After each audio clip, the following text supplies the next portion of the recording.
Good evening, everyone. I'll call the meeting to order at 5:32 p.m. And if you will all rise for the pledge.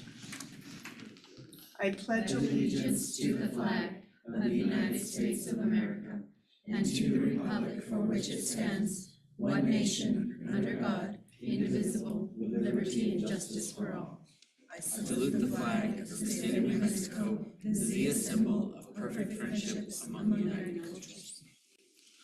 Good evening, everyone. And before I call roll, I am going to extend our condolences to a board member who is not able to be with us tonight. She had a family tragedy and loss over the holiday. So we are all wishing Miss Hunt Daly our support and prayers and condolences for her family. Now, Mrs. Sandoval, roll call, please. Dr. Archambault?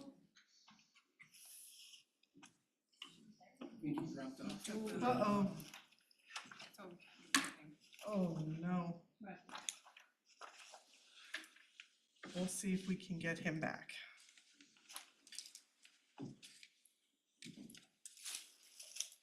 Oh, no. We were so good for such a quick second.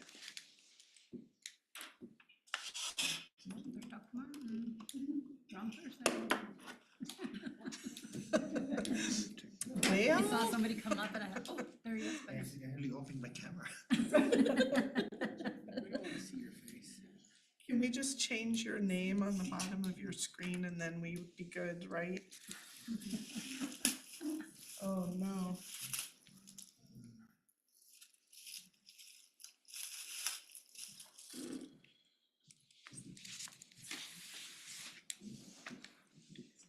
It's good.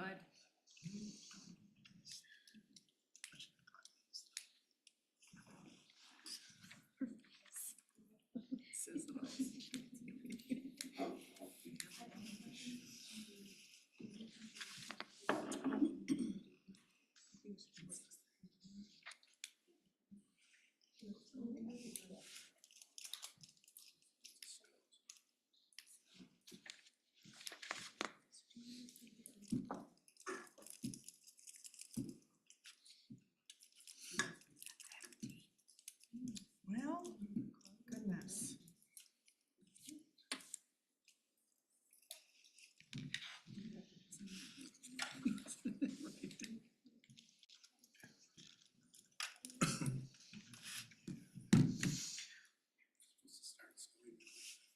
We thought we were going to get going.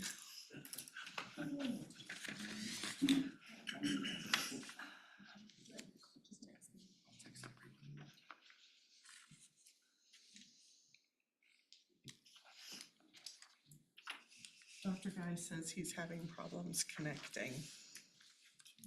I'm just gonna have to wait then. What's the college rule after 10 minutes?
We have Dr. Archambault joining via the phone. So we're phoning a friend. So we're going to start with roll call again. Mrs. Sandoval, please. Dr. Archambault? Dr. Archambault, can you hear? Yeah. Thank you. He's here. He's not here. Mr. Jaramillo? Here. Mr. Ortiz? Mrs. Lee? Present. We do have a quorum, and again, I will note that we have Dr. Archambault here via phone, but he is indeed present. Adoption of the agenda. Board members, are there any changes to the agenda? If so, what? All right, Superintendent Widener, is there a recommendation, sir? I recommend that we adopt the agenda. I'll make the motion to adopt the agenda for January 7th, 2025. All right, and a second for approving the agenda as presented. I'll second the motion. Thank you. It has been moved by Mr. Jaramillo and seconded by Dr. Archambault to approve the agenda as presented. Is there any discussion? Hearing none, we shall proceed to a roll call vote. Mrs. Sandoval, please. Dr. Archambault? Yes. Mr. Jaramillo? Yes. Mrs. Lee? Aye, the motion carries. Adoption of minutes for December 17th, 2024. Board members, are there any amendments to the minutes? If so, what?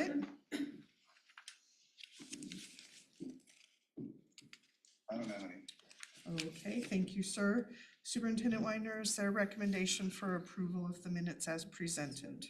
I recommend that we approve the minutes from December 17th as presented.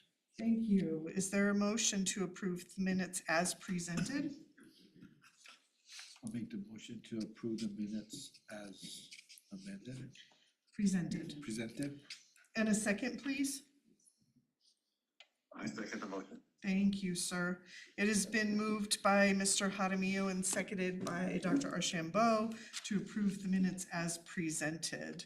Is there any discussion, board members? Hearing none, we shall proceed to a roll call vote. Mrs. Sandoval, please. Dr. Archambault? Yes. Mr. Jaramillo? Mrs. Lee? Aye, the motion carries. Are there any citizens to address the board, Mrs. Sandoval? No, ma'am. There are no citizens. Thank you. Mr. Widener, you're up, sir. Recognitions, please. Tonight's recognition is a wonderful celebration. As we were planning the agenda for tonight, we wanted to recognize 3 of our schools that have done an outstanding job. We had 3 schools that had and I'll invite our principals up to speak as I talk about them, but we had 3 of our schools that had been under the guidance of a New Mexico PED CSI designation, meaning that they were a school that needed continuous improvement. And we had 3 of our schools that worked very hard to utilize PED funding, PED resources, and improve their academics in their school. And that's really goal number 1 of our strategic plan. And so we're very proud of these 3 schools that have exited the CSI designation, and we wanted to recognize them at the board meeting. And again, I'd like to invite our principals to come forward and talk about their overcoming designation and how they did it. So first, we want to recognize Los Alamitos Middle School.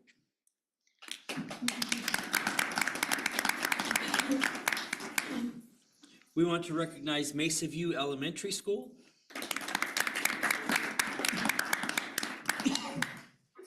And finally, we want to recognize Laguna Acoma Middle School.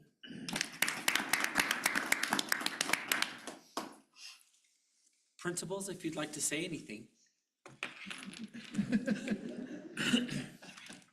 What would I like to say? Really, it all goes to the staff. at Los Alamitos. Nothing to do with me, it definitely is on them. They worked really, really hard last year. The teachers worked in the classrooms and overcame and got out of that status. So I'm really super proud of them, and they're very excited about it. So when that showed up, they were really excited. So Mesa View hit the ground running when we heard that we were in school improvement. And first of all, meeting with the leadership team to create a plan of how we were gonna go forward with it. Everybody was on board. We knew what we had to do. We knew we had to get family engaged, so we had several family engagement nights to include literacy and math. And those were sponsored by each grade level, just so we could get the family engagement component going, and then to promote math and literacy. So that was one of the big things that we did for our school. And then parents were more supportive. And so I have to give it to our parents and to our staff for all of the work that they did, the planning, the creativity of their booths, if you will, in math and literacy. It was the best. And our team worked together. We never hesitated on what we had to do to get to the next level. And when we heard we were out of school improvement, it was one of the best feelings, because I know the staff works hard. And with us promoting literacy, we feel like that's where we need to continue to work. So our DASH plan also includes literacy. So I give it all to my staff, every single one of them, including our janitors, because they help clean up at the end of the day after our family nights. So it was all them, the students, and our parents. Wonderful. And I have to celebrate our leaders a little bit. We at a lot of these schools did after-school programs, they did after-school tutoring, they did literacy nights, family nights, implemented Kagan learning strategies for student engagement, as well as, just really trying to reach individual students. Mesa View had a literacy grant last year that was pretty phenomenal for the school, and so our leaders did a really good job with that. And unfortunately, Mr. Sanchez couldn't be here tonight. He's being a grandfather tonight, and so he's at a sporting event for his granddaughter. And so thank you guys for everything that you do, and we're so proud that we are no longer under a CSI designation. All of our 11 sites are now higher than that, and so we're very proud of you. Thank you. Thank you.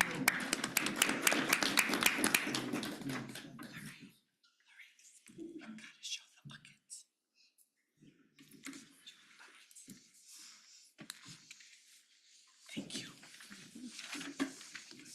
All right. Presentations.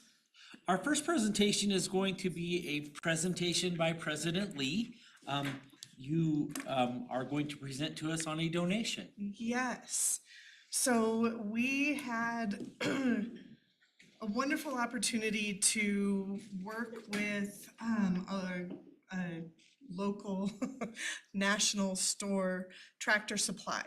And Tractor Supply loves to give back to kids in the community and the schools that they serve. And as you know, those of you that have followed the board meetings over the last year, we've gotten hoop houses and other donations to the district to help with our agricultural pathways and CTE. And my son, through 4-H and FFA this last year, created a great working relationship with the manager at Tractor Supply. And she approached Harry in the very end of December to ask if the school district wouldn't want a bunch of seeds for those hoop houses and other projects. So we said gladly, yes, we would be happy to take this in-kind donation to help. And so there's flowers and fruits and vegetables and herbs and other things. And so, as you all can see down below, all the buckets full. And the good news is because it's an in-kind donation, these were all gonna be disposed of to make room for all of the new packets of seeds coming in for this planting year. So Tractor Supply did a really great thing by giving us, the school district, all of these seeds at no cost, no value, because they were gonna be given away, disposed of anyway. So thank you very much, Tractor Supply, for this very generous in-kind donation of seeds for the district. Yes. And that's all I have on that, sir. Wonderful. We are very appreciative to Tractor Supply, and we're hoping that we will use some of these seeds in our CTE programs and in our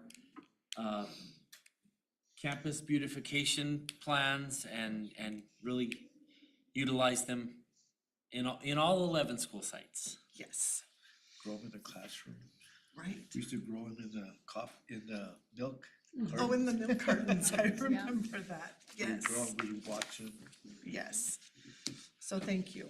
Our second presentation tonight is the calendar scheduled dash plan for Mount Taylor Elementary School. And as you know, there's a lot of buzz going around about Mount Taylor and the wonderful job and the wonderful things that they're doing. And so we're excited to hear about the dash plan at Mount Taylor and the innovations that they are doing to provide for kids. So it's my pleasure to turn the floor over to our leaders from Mount Taylor Elementary School.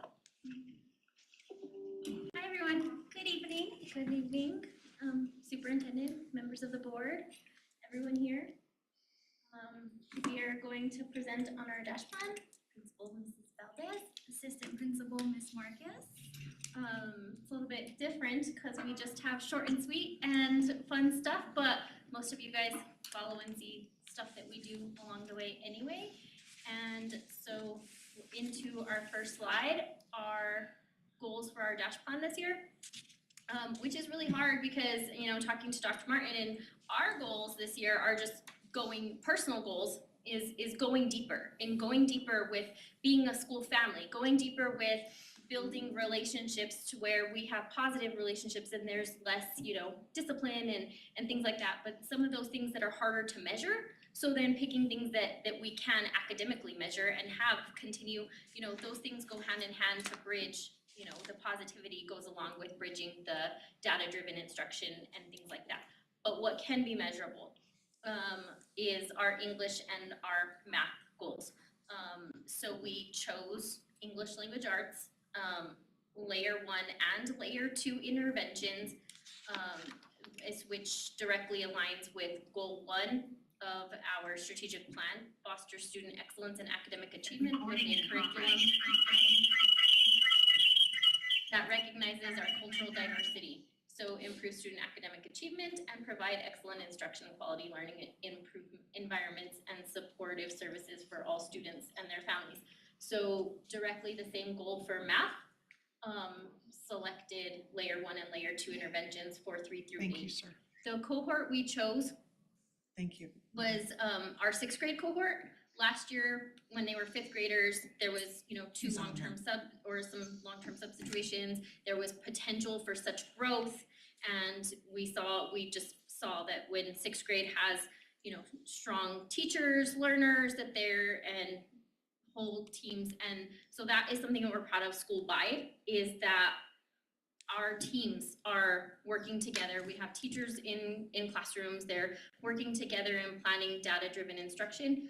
But on top of that, layer 1 and layer 2 interventions. So we chose 6th grade for our cohort for English language arts, and then 5th grade for our cohort for math, fostering student excellence, academic achievement, same exact goal there. But we knew that it couldn't just be focused on those tested grade levels. And we really wanted to focus on the phonics and foundational skills. So that is also something that we that we talk about within our examining student work, within our PLCs and grade level team meetings. So we'll get into that as we look at the next slide. With our stuff that is going well, doing good. Go ahead. So things that are doing great at Mount Taylor. We have PBIS. We really push positive behavior intervention supports. We do our Roadrunner Pride assemblies every first of the month. House families, we have our Canyon House, River, and Summit, and those students compete against each other, earning points through academics, behavior, etc. Discipline, restorative practices, think sheets, reflections. When students get in trouble, we do a lot of thinking so we don't do it again in the future. We have a lot of those conversations. Attendance improvements. So this was directly taken from the spreadsheet from Trish in attendance. So Ms. Garcia gave us from Q1 from last year or from 2022 to 2023, there we had an 85% attendance rate from Q1, and then from Q1 23 to 24, 91%, which now I think that it might have erased or scooted over, was 95% to this school year. So it is on a trend of growth, and we just feel like we want to have good memories, positive relationships, want kids to want to be in school, and then with that, the academics will come. We also have our SEL group sessions once a month. Each grade, each group will meet with our counselor, go over anything that we see is happening. We try to target it right away. We have a monthly competency. And then we target the monthly competency as well. We have our weekly PLCs. So at our PLCs, we start off with our early warning systems, with our attendance, with those students that we want to make sure we're building positive relationships, anything that stands out. Also, the social emotional well-being of our teachers, like just how are you, how are our kids, and then we get into our data from STAR, iStation, all of the things, IMASA, and then if that is on the cycle to be reevaluated, and then when it's not, then we are examining student work, reading or math or writing. And another thing that we added this year was our data folders. So typically we have our test data graphs that we go over with parents, but we have the students graphing their own data to be able to have those conversations from the students' responsibility. On top of that, we added a writing sample into their data, so we're constantly looking at that. So grade level team consistently planning with data-driven instruction. So a lot of the PLCs are used to gear our teaching. We do daily walkthroughs and feedback through conversations. Even if it's not the formal evaluation on Canvas, then if we're doing a Google Forms going in to go and give feedback in an informal manner, but it's still giving that feedback, which that is directly related to the dash plan into that core instruction and how can we always do better? What are we consistently looking for? The abbreviated days, we've been using them for vertical grade level meetings. So K to 2, they talk about math or ELA, something specific, standard wise, 3rd through 5th, math, 3rd through 5th, ELA.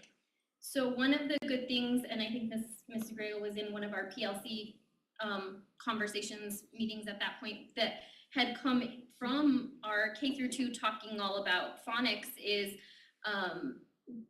with the letters training and letters through structured literacy that our teachers have to go through. On top of that, it was offered to also be a part of UFly and ECHO. So our teacher, optional, not required by the district or the state, but got onto it and has been going along with it. And one of the programs that they spoke about was UFly. So went through the training themselves, YouTube videos, and they're free for teachers and the program. So then Dr. Martin helped us to get some of the teacher's guides and things. And so the 2nd grade took it, owned it, flew with it, you fly was on my brain. And then so at the word of mouth from the teachers having that passion, they asked if they can share or watch the lessons in that teacher's classroom. So at that next abbreviated day, they went through a mock lesson and then shared what the tips and tricks and things that they found along the way. And so that's given that foundational skills and showing growth in the word analysis of iStation. So I feel like, I know last year we spoke that through COVID, yes, they got reading and math, but it was the word analysis that was struggling from the 4th and 5th and 6th graders. So like I said, we didn't want to just focus on that from 5th and 6th grade, but we want to close the gap with the foundation and make sure that they're prepared. So that was one of the things that came, good from our abbreviated days. Our math 3rd and up, math separates into one of the teacher's classrooms, and then ELA separates into one of the teacher's classrooms, sharing the talk to text strategies or math strategies and things like that. And just talking about vocabulary and just having that cohesive relationship, so when they go up in grade levels, they're seeing similar things. And I just feel like between everyone within the building, new teachers are gaining that support, teachers teaching and gaining that support. So that's what we feel like we're doing great with.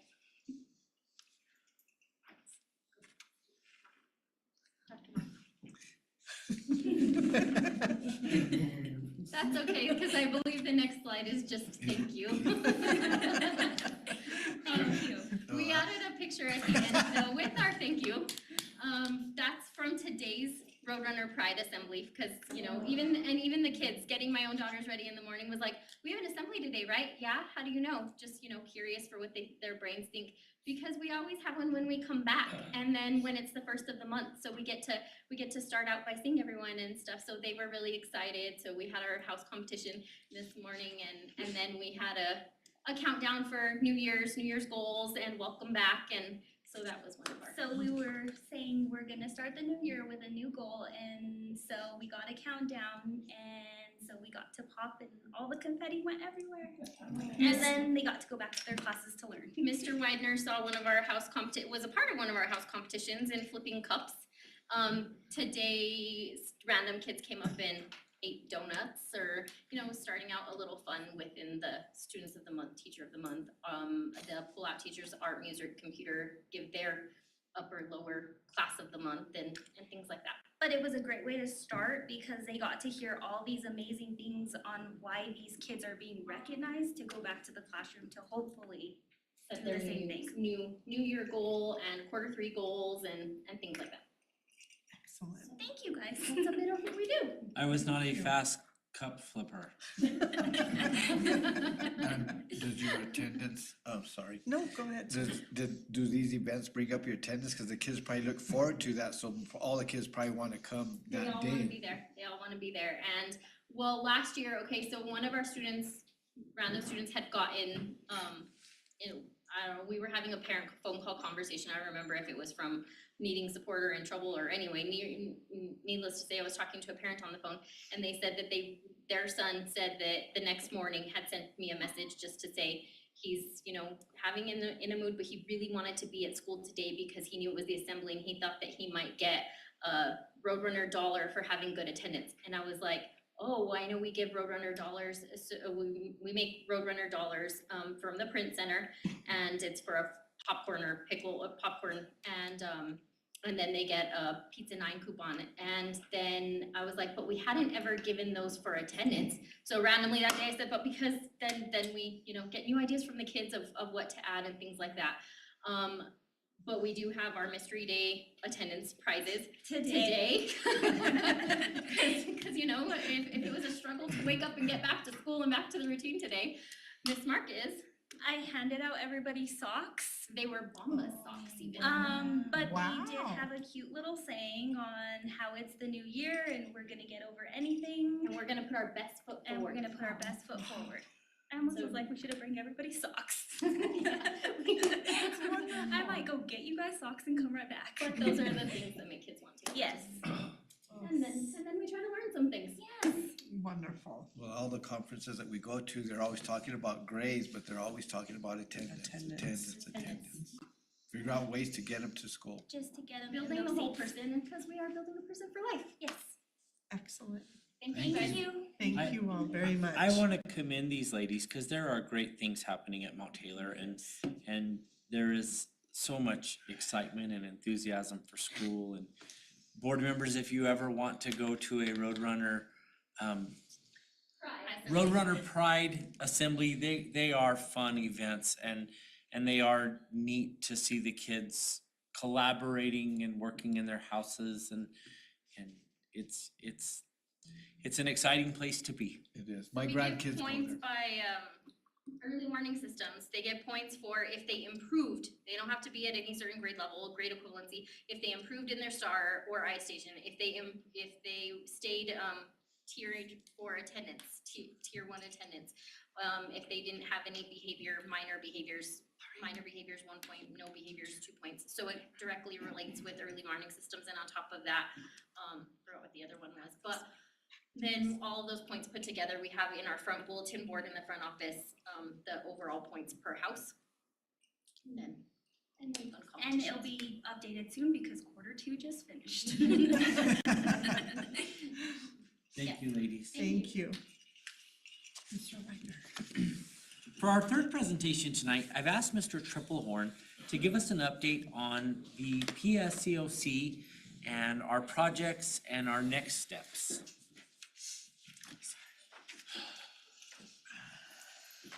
Good evening, Madam President, board members, staff. So we applied for a systems-based award for replacement of the heating and cooling system at Grants High School, as well as a lighting upgrade for the entire building. So we're gonna be converting that building to LED, as well as some stucco repairs on the new gym. Right before break, we actually got the notification from the PSFA that PSCOC had awarded us that grant.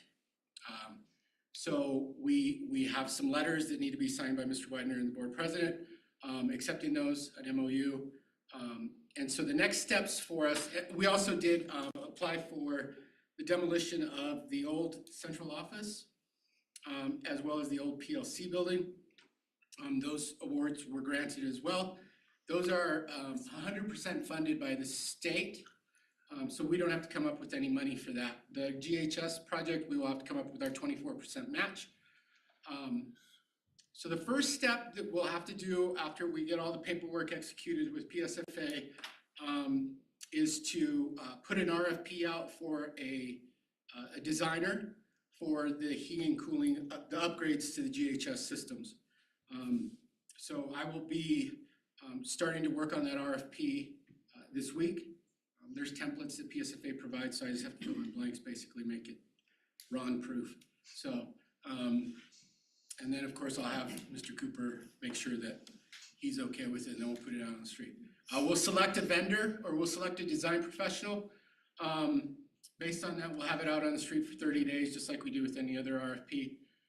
And then we'll start designing the new heating and cooling system. The lighting, really there's nothing to design on that. It's just a retrofit, take out the old fixtures, put in new fixtures. So, but the heating and cooling system is gonna be pretty design heavy, because there's a lot, it's gonna be a completely, totally different system.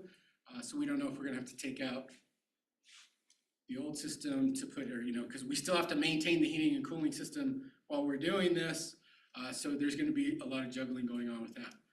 Once we get the design done, what I will do is I will go back to the PSCOC to award funding for the construction of that project.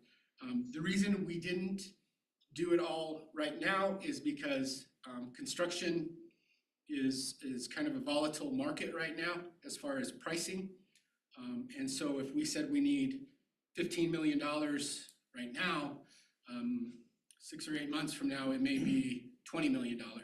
So we're gonna wait until we get the design done, we get a good estimate of what the cost is gonna be, and then we'll go to the council for funding for that project.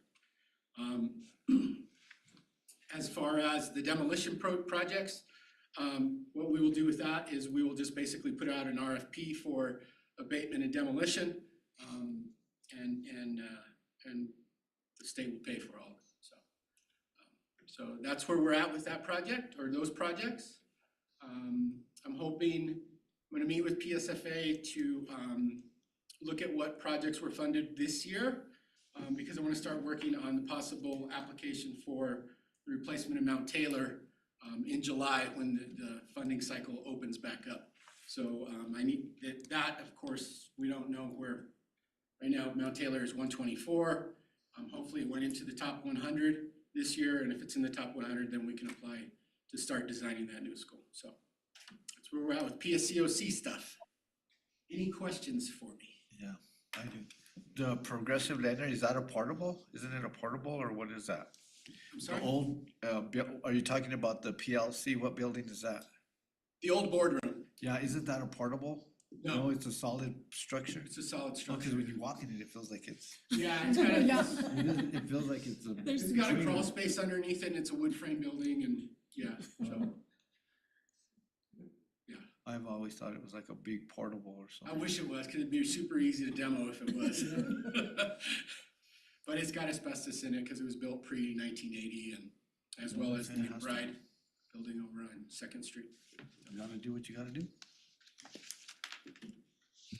Thank you, sir. Thank you. Dr. Guy has a question. Yes, sir. Mr.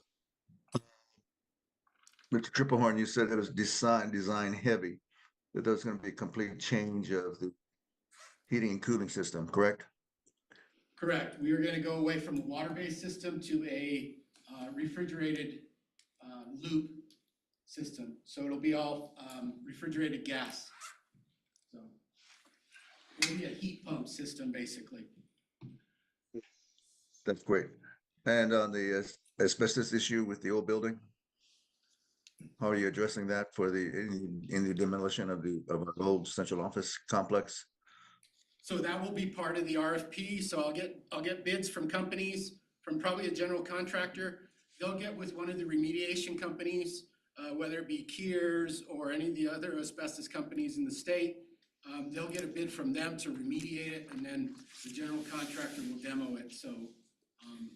And we already have all the reports on it for those buildings to, what asbestos is contained in those buildings, so. Good. Did that answer your question, Thank you. Dr. Guy? Yes, thank you, Madam President, Mr. Triplehorn. Thank you. Thank you, Mr. Triplehorn. Thank you.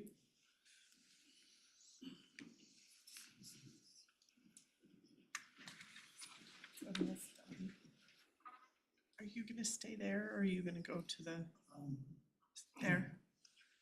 Can you zoom on that one? I'm sorry. You're fine. Our final presentation tonight is an exciting presentation.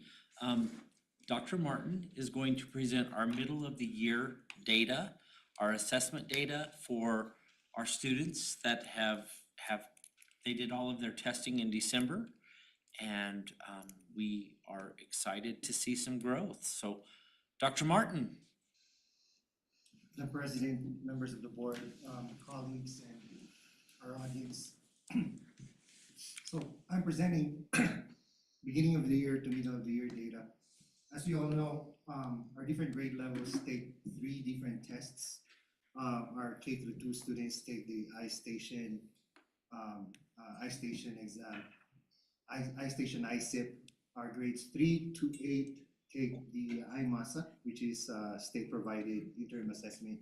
And then our grades 9 through 12, our district decided to purchase STAR Math and STAR Reading for our grades 9 to 12 students because the state doesn't provide any interim assessments for them. So the first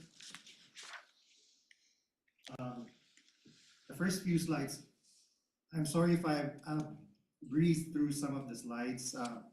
We provided a copy of the presentation in your board packets since it's 57. I chose about 29 slides that I'll focus on. So, but most of the slides pretty much show progress. Some of them do not. And this type of data is what we provide our instructional coaches, our school administrators, and our teachers as well, for them to discuss in their PLCs they have to improve on or adjust their instruction and all that. And we've already started conversations regarding spiral reviews and all that. And I will go into that more after this presentation. This is the overall result for our grades K through 2. Again, this is through iStation ISEP. So we see growth in both reading and math. If you remember, our end of the year reading score last year was 36% district-wide, and our math was 29. So we want, of course, this as a district to surpass that to show growth in our end of the year assessment this year. And so we're working on that, and that's the reason why we're trying to come up with good review strategies that will help students spiral back to the standards that they've learned early in the school year to help them remember and do better in the test coming this end of the year. This is the result broken down by grade level. As you all can see, they also exhibited growth, except for first grade. So again, this is what our instructional coaches and administrators will have to discuss with their teachers in their PLCs and find out what went wrong there. So and that's the reason why we always share our data with them, and they have access to this data even broken down to the student level, so they know whom to target and who to focus on. The next few slides is by school site. So I'll breeze through all this. So this is the slide that shows iStation ISIP data by school site. As we can see, Cibola showed great improvement there. The next one, that was for reading, by the way.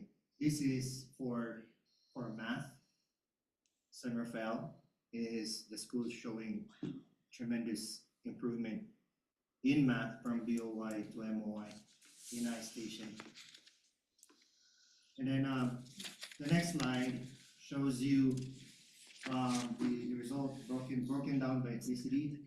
Our Native American students showed improvement in reading.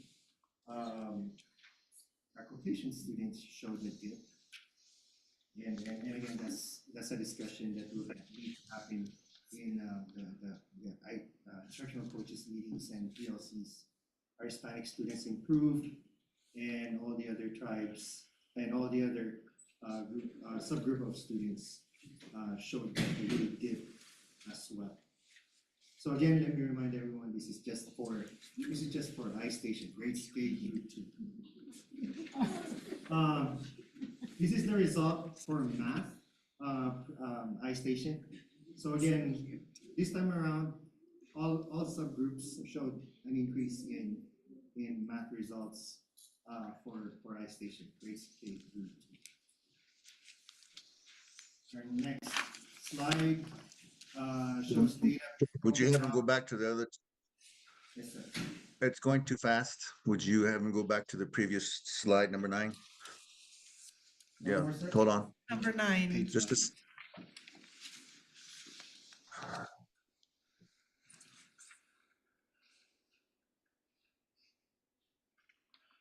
Any occasions from 28 to 20? Come again, sir? It's the all others actually on slide 8. So it would be the one more slide back. One more slide back. Correct, the orange. Mhm.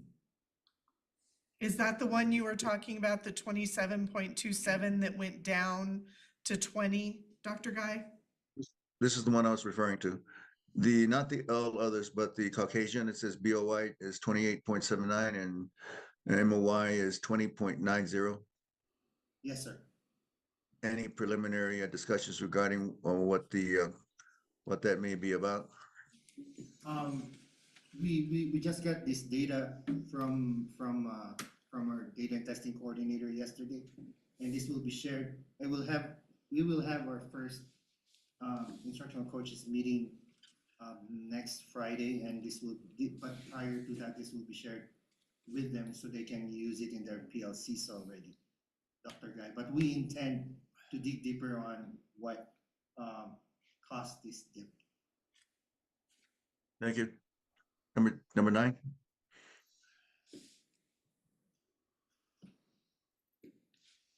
The other one was for reading, sir, and this one's for math. Yes.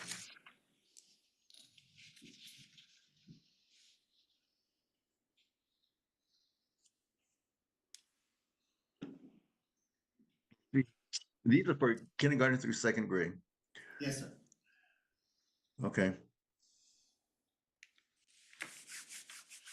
All right. Thank you. You're welcome. And this is the data for iStation ISEP broken down by tribal affiliation. All but our Navajo kids showed an increase in their reading proficiency.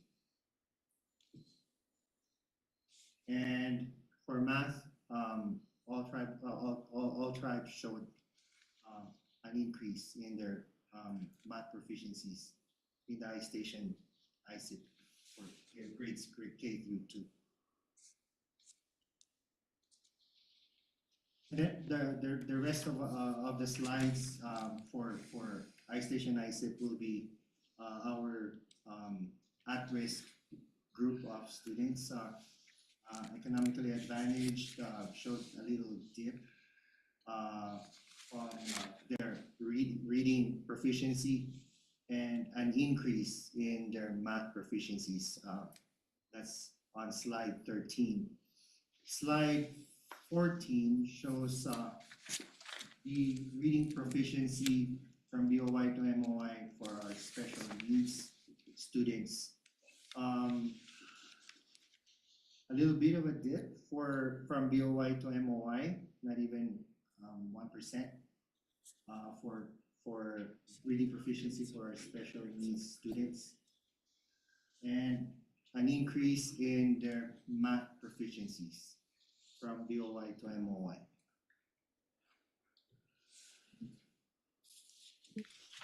President.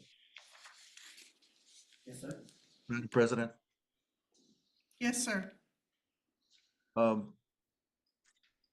Dr. Martin, Yes, it would be good to have the actual numbers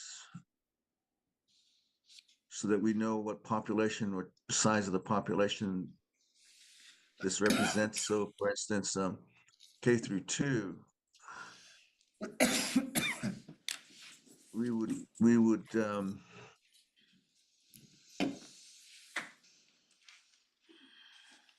need to know how many are representing those percentages, just as a matter of information. Just looking at it carefully. You can certainly That's- provide that information, sir. But it should always be a part of the of your graphs, that we know what the population is for each one of these, so that we can make some we can have the realistic, like when we went back to Cibola and so forth. Those are very small populations, and so it doesn't take too much for either to drop down or rise up. If you got about I don't know how many K through 2 students in Cibola. Should be 10, something like that. 10 to 12. Maybe 12. So any increase could be like 2 kids or 3 kids. And that's what I mean. It kind of gives us a better perspective as to the reality of what these rises or decreases are. Thank you. You're welcome, sir. We can certainly include that in our next data meetings or whenever you deem necessary for us to share that with you, sir. And that sort of a question I actually asked in our next 2 slides because it's our English language learners show the dip for reading proficiency. I asked Jean, how many students are we talking about? ELL students from grades K through 2, there were 14. 14 So total. 14 total students. So Excuse me. 21%, that 21% dip, we're talking about 3 kids that went from level 4 to level 3. And again, that's something that our instructional coaches and teachers in their PLCs should be digging into why those dips happen. And we're thinking in our initial conversations, spiral reviews are really necessary because sometimes first quarter standards, since they're not being reviewed back to, we sort of forget. And so especially in math, spiral reviews are really necessary because sometimes you forget the first things you learned in the school year. Dr. Martin, would you explain for everybody, including the audience, what a spiral review is, just to clarify since you've referenced it? Spiral review pretty much is going back to things the student learned during the first quarter. Wherever you are in the school year, you pretty much go back to previous concepts that were taught to them in order for them to remember them and master them throughout the school year. I'll give you an example of a teacher that does that constantly, Mr. Darian Simpson from UI. He gives students sort of an X test. So every week that has items that go all the way back to first quarter, no matter where they are in the school year, in order for those students not to forget what they learned from the beginning of the school year. So we're actually looking into materials that can help our teachers do that. And we've started that conversation. And we think that's one way we can help students review for a test. Excellent. Thank you for that clarification. Appreciate that. You're welcome. And again, this next slide, we're talking about 14 students, so a 5.56% decrease, that might be 1 or 2. And now the exam for the exam for our grades 3 to 8 students is the IMASA, and here's the overall result for our grades 3 to 8 as a district. We showed increases in all reading, language usage, and math across the board. And then the breakdown for each grade level showed an increase across the board for reading proficiency as well for every grade level. And for language usage, one grade level. Please go back, Madam President. I was still going through it. Would you have him go back to number 20. 19? 20? 19. Okay, yeah, it's quite important information, so my eyes are having difficulty.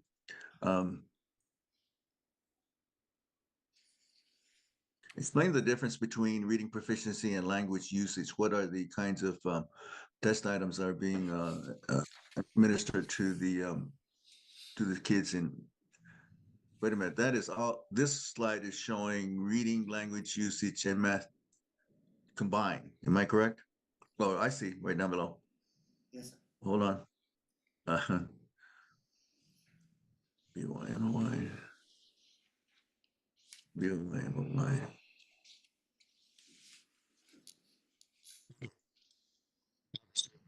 So there's some serious issues with respect to math. And so that has to be really looked at to see, because then we're going to have an end of year and what is going to happen with those kids. And so what you're saying is that there has to be some discussion among schools as to what how their students are in math are beginning to be provided with more effective interventions for the next 3 months, 4 months. That's quite a challenge, and we'll be looking forward to seeing how the schools are going to address this area in mathematics. These are all fairly low. They're still, when we talk about 29%, 26%, that's still it's still a small percent of the total population. That means there's about 70% of the students who are not proficient, and that's, or 28 or 78% are not proficient. Just looking at it in the reverse, what we don't see is that there's quite a number of them. But let's go on to the next one. Thank you, Madam President. Yes, sir.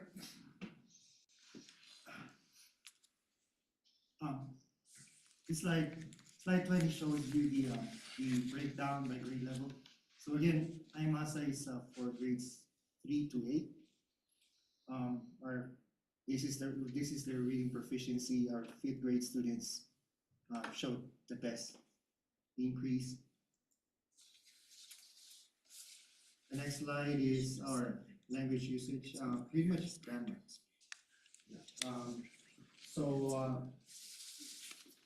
All grade levels except for 6th grade showed an increase in language usage proficiency. And here's math. So overall, we're showing the district grew to 14%, but that's because it's an aggregate of all grade levels 3 through 8. But not all grade levels showed the same proficiency level. This time around, I'm actually amazed with star data, which you will see later on in the report, because we're excited that our high school, our secondary students, grades 9 to 12, are actually doing internal assessments at this time, and they're showing progress in the assessment. Dr. Martin, Yes, ma'am. why are we at 0% on our 3rd grade That was in the on beginning. 22? Yeah, Yeah, that was in the beginning of the year. None of our students in the 3rd grade level tested proficient. gotcha. Yes. Thank you.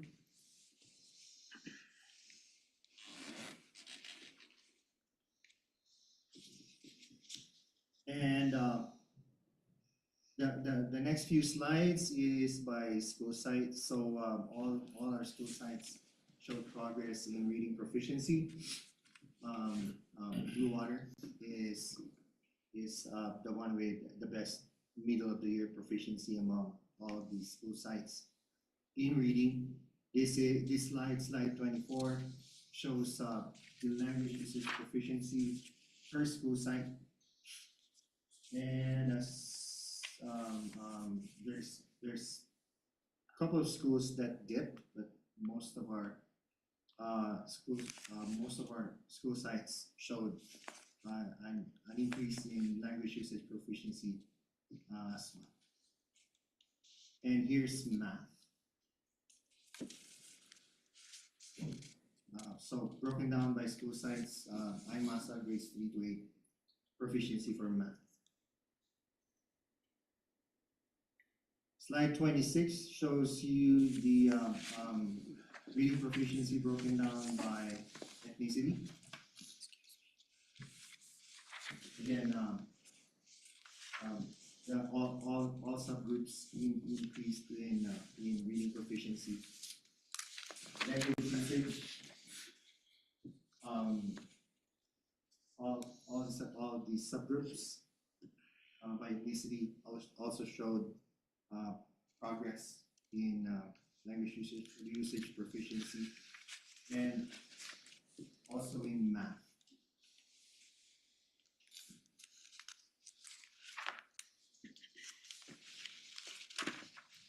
Slide 29, 30, and 31 will show you the reading, language usage, and math proficiencies broken down by tribal affiliation. This one is for reading proficiency, where we see an increase across the board. Language usage, our Navajo students showed a little bit of a dip. And then in math, we see an increase across the board as well.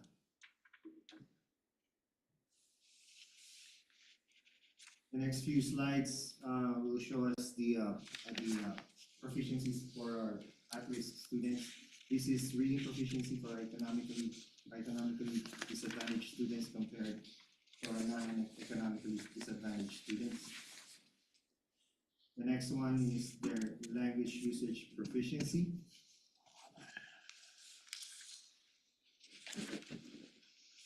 And the next slide is their math proficiency. Again, this is for our economically disadvantaged students.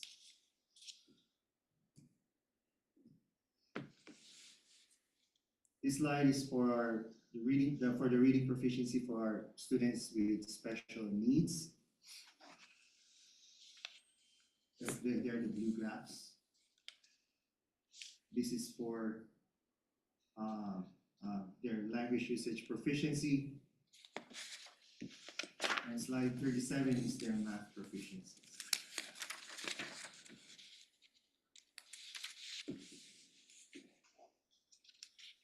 And the last three slides will be for our English language learners reading proficiency for our ELL students. Slide 39 is the language usage proficiency for our ELL students. And slide 40 is the math proficiency for our English language learners.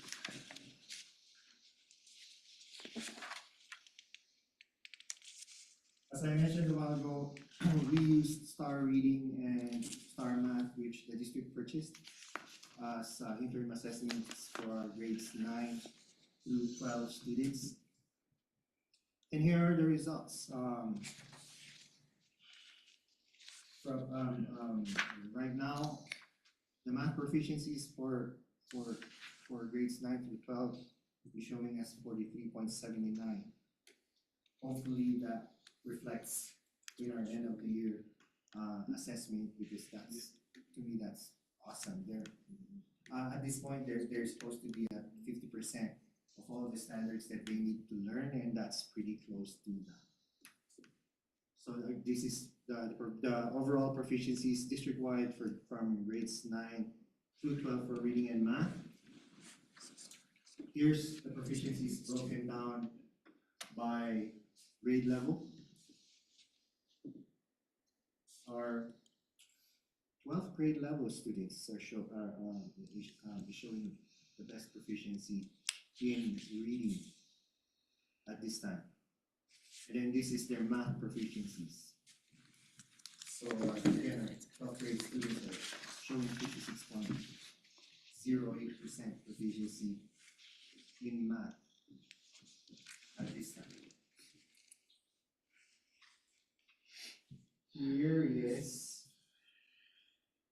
Here are the proficiencies by school site.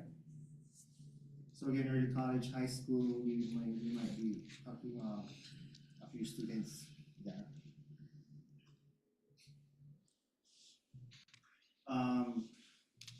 These are the reading proficiencies. This is math proficiency by school site. Early college, high school is showing a 70.37% proficiency in math in the middle of the year, at the middle of the year.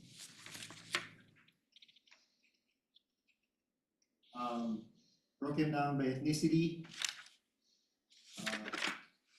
we see an increase in proficiencies across the board as well. And also math proficiencies, so an increase across the board.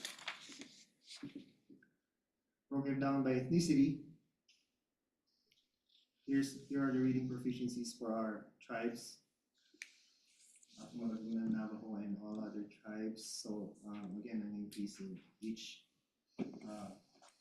across the board. And then here's math proficiencies for by tribal affiliation. It's nice.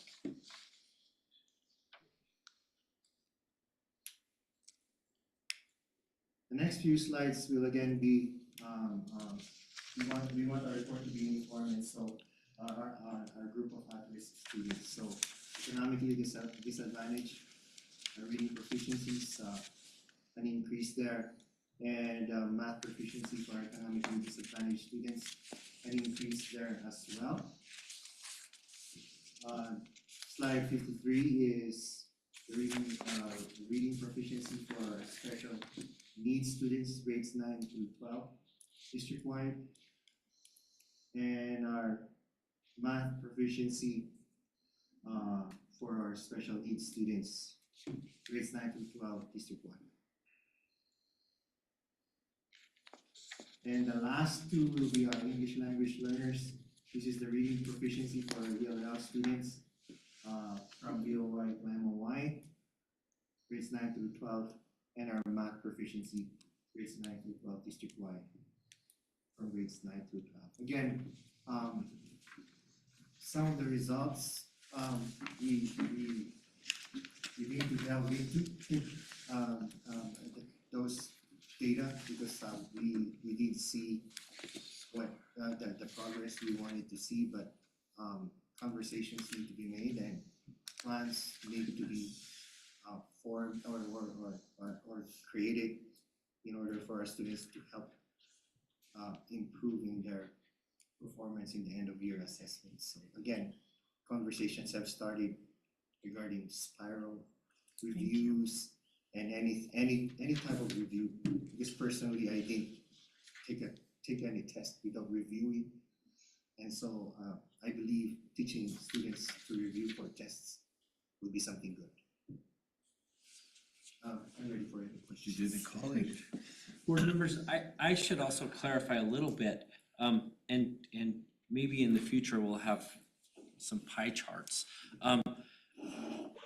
The majority of our students live in the nearing proficiency category, and our teachers work very hard. You know, if you have a classroom of 20 students and 15 of your students are nearing proficiency, and you've got 5 that are proficient, you know, our job, our work is to help those students move into proficient. And so when you see a percentage that's 20%, you know, yes, there's another 80%, but we call it on the bubble. They're on the bubble. And our job is to help those kids get the skills to move up.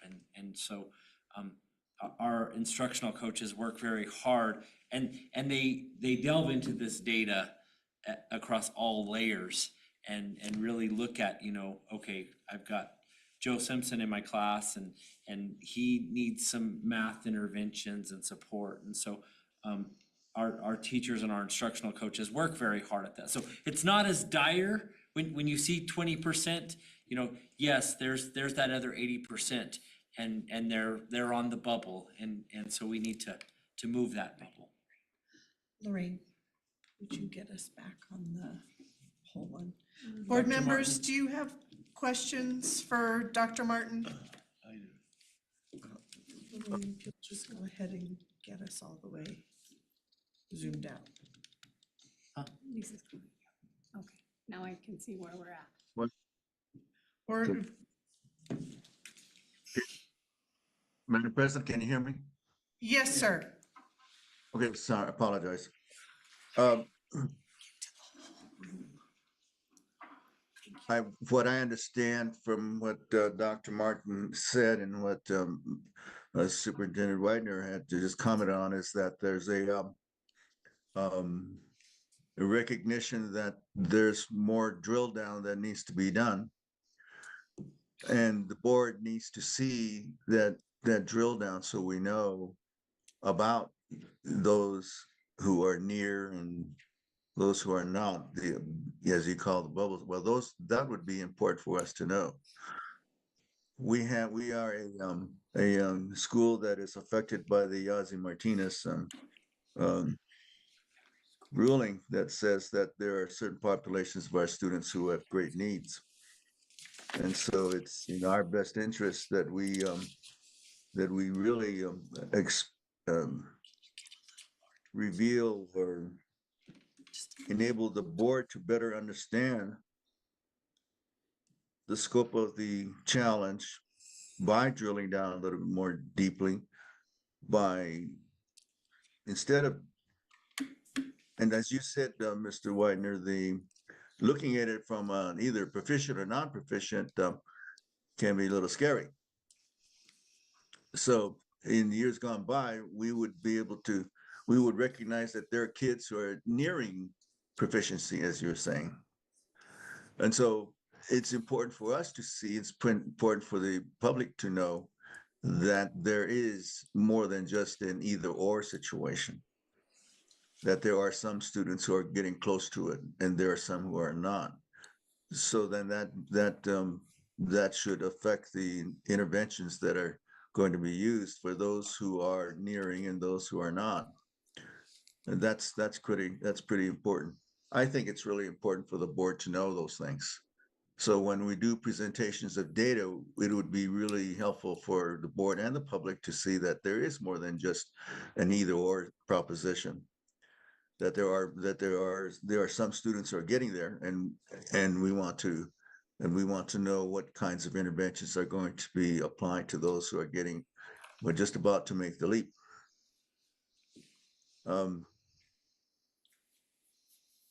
It's quite a bit of information. The high school data is new to us. So we need to understand what that data represents. What skills are the students faced with when they take the test? And we need to know what those skills are, and we would need to have a sort of an explanation of what the STAR reading and STAR math tests are going to are addressing, what skills or what standards. Another observation, I don't know, when we think about high school students and when we think about taking math courses, the students don't take math the same math course. They start with algebra and algebra 1 and they proceed. So I think we need to have an explanation or just an exploration as to what do these scores reveal to us about the students who are in the various grades. So more information is needed to help us know. So that's on the part of district administration to present the information, and we look forward to further discussions about the data. Thank you.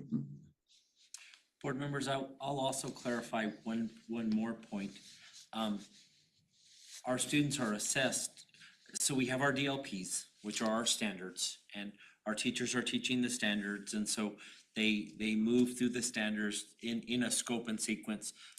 Some of the assessments, some of the testing, our kids are tested on standards that they may not learn until third quarter. And so there we see that our kids are not ready. And so Dr. Martin talks about spiraling and reviewing and going back and covering those standards over and over again. We do that throughout the year. So the hope is that when they get to the end of year testing, they've learned all of the standards and are prepared for those assessments. But it's good to repetitively do assessments to see where they are. And Madam President, the assessments that they take actually include all the standards that they have to learn the entire year. For the whole year. For the whole year. So, and that's a lot of standards. And again, hopefully spiraling, like Mr. Wagner said, to help them remember most of them come the end of the year, so they perform at their best when they take the end of year assessments. Thank you. And Mr. Jaramillo? Yeah, I'm just curious, like I said, I've been here years, so I'm learning a little, I know a little bit more. So the STAR testing that you do in that IMAS, I'm just curious, as you know, they're talking about the special needs. Is it a customized test for the special needs students, or how are they being tested on this? They take the same tests, but they're allowed accommodations. Pretty much, I know for NMASA or IMASA, they're allowed text to speech and all that. It just depends on accommodations that they need. But they basically take the same tests. But we do have students who qualify for DLM assessments. Correct me if I'm wrong, Ms. Green. We have students who take the alternative assessments, not the assessments that all other students take. They're the DLM assessments. Yeah, it should be 1% or less of our student populations, but those are those students that cannot successfully do a computer generated testing. But our accommodations are usually, as Dr. Martin mentioned, a text to speech, as long as we are not assessing speech and language. So that is not always available. And then accommodations and things might give are usually universal, so that there could be a ruler, a compass, anything that all students. I think the biggest one is extra testing time, smaller group. That is not afforded to every student, but those students that have special needs, you will get those if we write those into their IEPs. But usually there's a universal accommodation that's out there for everybody. I was just wondering. Yeah, they don't get a shortened test, a sample size, or no, they take the same test, but they get extra time. And what if they small group. can't use their hands? Do they have like a coach that helps them, or? Well, it just depends. So if that's a student that has that a very severe disability, then they would take a DLM test where they could have an accommodation like that. Yeah, and I don't know if that's those students are not calculated on this. Anything I was else? just wondering how they did it. I don't I think was just they're- curious. Yeah, I don't think their data is Included. included in this if they are taking a DLM assessment. That would be separate. Yes. But thank you, and like Dr. Guy said, it's a lot of information, and we appreciate the information, because, you know, you guys are there gathering it for us, we get to look at it, figure it out, and see how we're going. I have a couple of questions for you, Dr. Martin. Were there any curriculum changes in elementary? We saw some dips, but then we also saw some really big gains. Was there anything new implemented this year in curriculum? This, we did the curriculum alignment during the summer, and we made sure that all standards that are tested, or even those that are not tested, all standards that are required for teachers to teach our students are in those DLPs. And so during the summer, our teachers from every grade level and subject area in at the high school level came together and reviewed those DLPs and made sure that all those standards are in those DLPs, and we even integrated the NMPED scope and sequence in our DLPs in order for the teachers to have a better understanding of those standards and how deep they need to get to teach those standards, because every standard has their DOKs, depth of knowledge, and all that. And so we included them so they own their DLPs and they understand them better. Pretty much we tried to get their help in improving those DLPs for them to be able to more effectively teach their students math Right. and And I should have been more specific, especially talking about the K2, you know, those were those numbers. And then, is there any foreshadowing as to what maybe caused the dip in, you know, ELA with the ELL students in grades 3 through 8? Because that was where we saw the most, you know, dips going down, was that 3 through 8 in the ELA, but specifically with the ELL students. That's something that we still have to delve into, and we will gladly share. Sure, I just Whatever didn't know if information there we was find out. anything, right, I just didn't know if there was anything that had changed.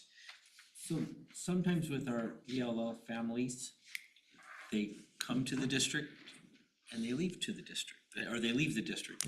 And so it could be that you're looking at a Seeing certain group of students that tested in September that are now enrolled at Gallup, or, you know, and so it, Numbers could have shifted. that could be the fluctuation. Additionally, we implemented a lot of STEM curriculum this year. We're doing the physics in a box district-wide, and utilizing our district math coach. And so we're definitely seeing some positive interventions coming from that. And Dr. Martin, can you speak at all, and this is very early on, I know, because we're just now doing the STAR testing for our high school students. What do you think has maybe caused such a positive uptick in their proficiency? Is it just because we're able to see all of this data now rather than, you know, our SAT and that's it, you know, looking at only the upper grades? That's partly it. They could have been at the same level last year as well, but now we were able to see such data. Yeah. What I'm cautioning them though, the reason why we buy them SAT review materials is because unlike the MASA and iStation, where assessments are pretty much controlled by NMPED and all that, the exam for our grade 11 students, and we have to let everyone know at the secondary level, only our 11th grade students are tested in math, reading, and science, and so and that's the reason why we're trying to help them review for that, and NMPED doesn't have control over. That's an exam created by the college board, and they're not going to change that just for one state. It's a uniform test that every student in the nation takes Thank you. I'm thrilled, and I imagine the district and board members are thrilled that we will now have this STAR testing data to be able to see how our high schoolers are doing, because that's something that we haven't had. So I'm glad that that's been implemented. Thank you very much, Dr. Martin. I appreciate your time and all of this information tonight. Board members, anything further for Dr. Martin before we move on to Mr. Widener? Yes, Dr. Guy. Still not feeling, I don't know enough about the performance of our students. We see the graphs, and Mr. Widener also said, you know, there's more to it than just proficient or not proficient. And we don't have the answers to the question of why. Why are our students not performing well? That is a real serious challenge for us to explain at all grade levels. And since we have different tests, we're trying to better understand it, but that's the responsibility of the administration and the schools to help the board to understand this. And that's one of the concerns I have, is that we still don't know enough about how well our students are doing, and what kind of interventions are going to be needed to address the needs of the various populations of students. There has to be some balanced assessment approach to this, where we triangulate, where we look at more than just these scores. What about the classroom performances that are exhibited that are shown in the report cards? Is there any relationship between the report cards, grades that kids get in English, math, and so forth, in relation to these test scores? And that would be very important to know. The extent to which we are actually being rigorously implementing the DLPs, or our curriculum, so to speak, has to be really monitored. And we have to see that every school is doing what they need to do to ensure that the standards are being taught, and that the interventions are there for those kids who have greater needs. And that's where the MLS comes into play. We haven't discussed that, but that's really critical, because the MLSS basically is the method by which we begin to provide students with appropriate instructional strategies for their needs. And all kids at level 1 are to receive the quality instruction. And those who don't, then we need to do some interventions. So that's another piece to this, is how are we really, to the extent to which are we implementing the MLSS system, so that we ensure that the teachers have the support necessary through that system to intervene when necessary. I'm still greatly concerned with the Native American students who are still below 30% a lot of times, but it's still, we're not there yet. If I were to see 50%, I would start to feel very good. But these scores have been where they've been at for quite some time. I haven't seen in my years where we made a pronounced jump. We have schools and teachers trying their best to utilize strategies to have the PLCs do their effort to develop approaches that work each week with the kids. Those are really vital. We need to continue with those.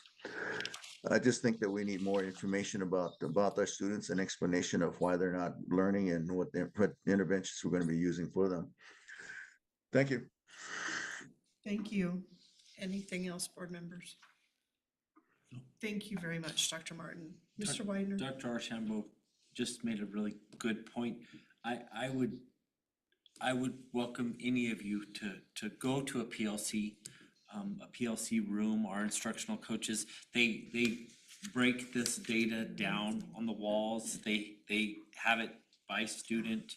And so if any of you, you're invited to go to a PLC if you'd like to. Thank you very much, Mr. Widener. Dr. Martin again, thank you. Mr. Widener. The superintendent's report is kind of brief because I knew Dr. Martin would go a little in depth. So I tried to keep the superintendent's report short so you would know what was pertinent to you as board members. We do have in a month coming up our New Mexico School Board Association Board Institute. It will be in Santa Fe. As you all remember, you attended last year. This is where you work with the legislators and the legislative platform and the things that are happening.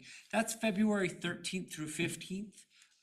Ms. Sandoval is currently working on booking rooms and travel for board members. So if you have not let her know that you are interested, she will, please let her know and she will work on getting you set up for that. In April is the National School Board Association Conference in Atlanta, Georgia.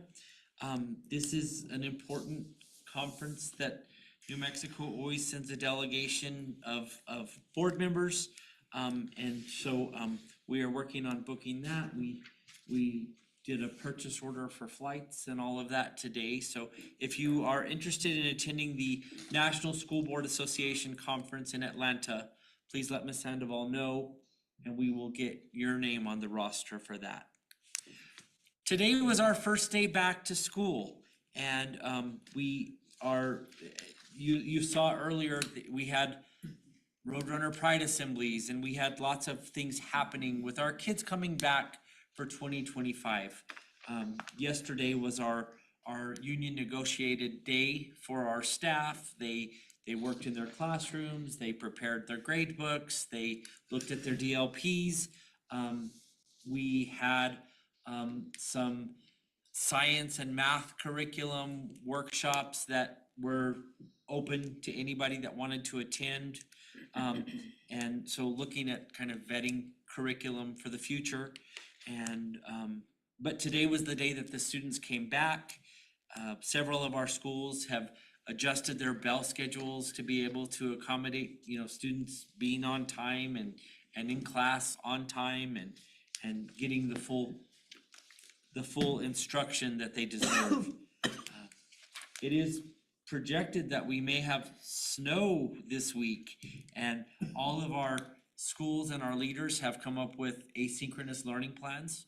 So in the event that we have weather, we have snow, our students will still get their education if we have more weather. We had a couple of snow days in October and our calendar is very tight, and so we can't have any more snow days. We've got to have our kids learning. So we do have, going into the spring, we do have plans for asynchronous learning, and we're very excited to get through the next 90 days and get our students learning the rest of those standards and on par.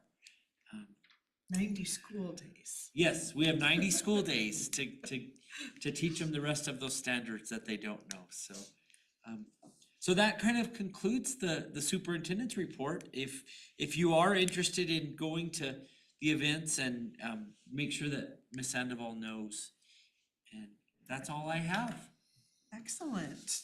We will now move on to our one action item, and that is consideration of approval of a donation of $1,785.70 to the Laguna Acoma DECA program from Eastern New Mexico University. Mr. Widener, would you tell us a little bit about that, sir? I will. Oh, yes. There she is. Yay, Come forward and talk wonderful. about this. Excellent. I apologize for not knowing that. This is I through really CTE, did. so it's a good thing. Excellent. So what did you want to know? Why don't you tell us what it is so that we're informed and know what we want to say yes for? Okay, so if you're not familiar with DECA helps students with,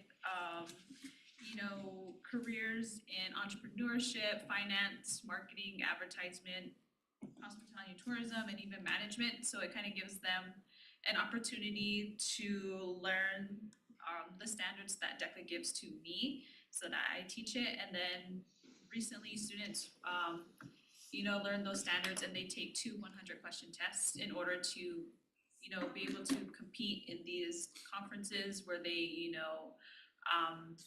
they do like leadership things, go to workshops, but they also get that experience of, networking and things like that. So it also helps them figure out what they want to do with their career if they don't have anything planned. So this says, I've been doing it, this is my second year doing it, and it's been really awesome so far.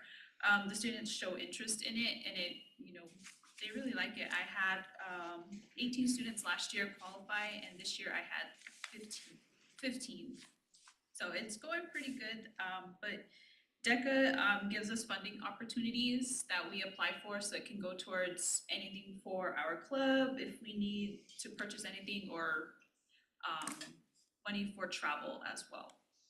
Wonderful. And would you introduce yourself? Oh, so hi. we know who Yes, you are sorry. and what's happening? Oh yeah, I'm Vanessa Fernando. I'm the DECA advisor at Laguna Acoma High School. I also teach there as well. I teach hospitality, tourism, advertising, all the business classes. Excellent. Thank you very much. Thank We you. appreciate that. No problem. And I'll let you know that the New Mexico CTLP is the New Mexico Career Technical Leadership Project. And what that is that's the state office for the CTSOs, which stands for Career Technical Student Organizations. And so you've seen FFA here before, we've had BPA here before, Skills USA, and tonight we have DECA. And these are the important organizations that go with our CTE programs. So if our students are learning marketing, they are a member of the DECA program, and so they can compete in their student organizations. And so the New Mexico CTLP provides outstanding chapters that meet criteria with a stipend, and it can be utilized for students to go to legislative day at the Roundhouse, or they can go compete at the state DECA conference. And so this is a really nice stipend, and it shows that Laguna Acoma has a good CTSO program at their high school. Excellent. So is there recommendations? I recommend that we accept this donation. Wonderful. Is there a recommendation to approve the donation of $1,785.70 to the Laguna Acoma DECA program from Eastern New Mexico University? Motion, not recommendation. Thank you. And a second, please. Second. Thank you. It has been moved by Dr. Archambault and seconded by Mr. Jaramillo to approve the donation of $1,785.70 to the Laguna Acoma DECA program from Eastern New Mexico University. Board members, is there any discussion?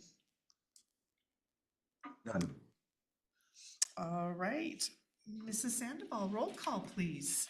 Dr. Shambo, He said yes. Yes. Oh, Mr. Jaramillo, Yes. Mrs. Lee. Aye, the motion carries.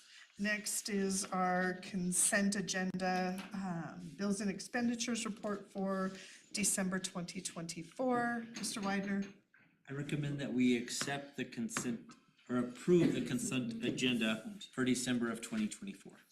thank you. Is there a motion to approve the consent agenda for December 2024? So moved. Thank you. And a second? I second the motion. Guy Archambault. Thank you. It has been moved by Mr. Jaramillo and seconded by Dr. Archambault to approve the consent agenda as listed, including the bills and expenditures report for December 2024. We shall proceed to a roll call vote. Mrs. Sandoval, please. Dr. Ashabu? He said yes. Mr. Jaramillo? Yes. Mrs. Lee? Aye. Motion carries. Mr. Widener, announcements, please. So our spring is very busy. We have lots of upcoming events and activities and gatherings. Announcements, January 20th, the district will be closed for Martin Luther King Day in observance of Martin Luther King Day. January 21st, we will have our next regular school board meeting. There's a lot of agenda items for that we'll talk about in a moment.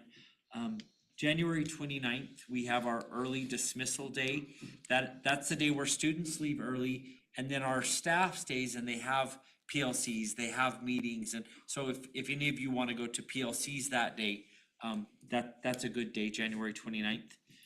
February 4th, we will have our first regular school board meeting of February. And then again, the New Mexico State School Board Association Institute will be in Santa Fe, February 13th through 15th in conjunction with the legislative happenings in Santa Fe. So those are all the announcements that will get our spring rolling. Excellent, thank you, sir. And future agenda items. sir. Future agenda items, there are very important things that we items that we keep bringing and need to talk about. We will definitely have a presentation on our IPP, and we'll be working with our tribal leaders to solidify IPP plans. We are going to have a presentation on our IPAC and the members of the IPAC, and we'll need to update the board on tribal consultations. We've had some changes with all of our tribal leadership in Cibola County. And so we'll need to work with establishing new relationships and partnerships with our tribal leaders. Again, we'll need to talk about the GCCS Student Disciplinary Handbook and the idea of keeping that consistent from school to school. And so that'll be a future agenda item. It's the time of year again where the superintendent has to be evaluated, and there's all of the criteria that you need to evaluate me on, and you'll need the feedback on what I have been doing and the progress that I've made or lack of progresses that I've made. And so we'll have superintendent evaluation coming up. There's a new item called the Black Education Act that is a mandate of the PED. It's PED. And so Dr. Martin has been working very hard on that, and that will come before the board very soon at a board meeting.